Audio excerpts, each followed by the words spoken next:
raising these kids. She was the one who got them to practice on time, got them to ball games on time. When Sheriff Ellis walked up to the podium, he looked at Teresa's mother, Reva, and vowed he'd get justice yet.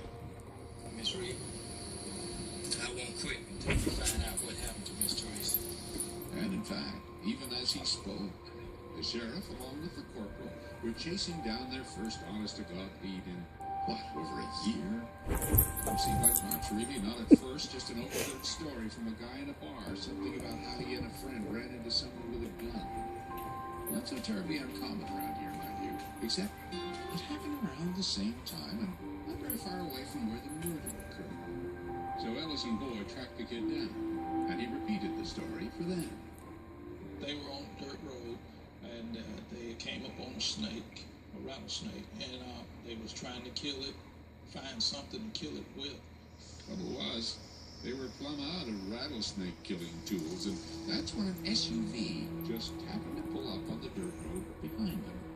The driver was a woman in her 40s or thereabouts, who, said the young man, offered them a surefire way to dispatch that rattlesnake. The lady in the car had a gun, right?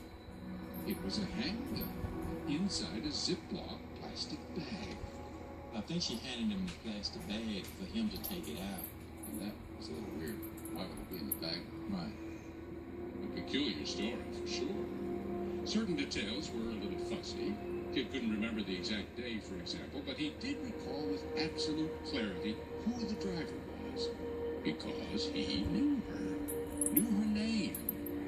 And here was the most curious thing of all. It was a name you've heard before. Don Lavender.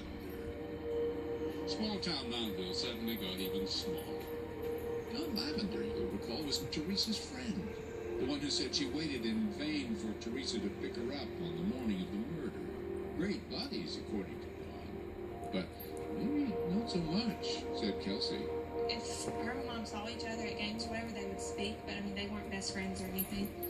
They did go out together a couple of times. I think my mother did it just because she was bored and wanted to get out of the house.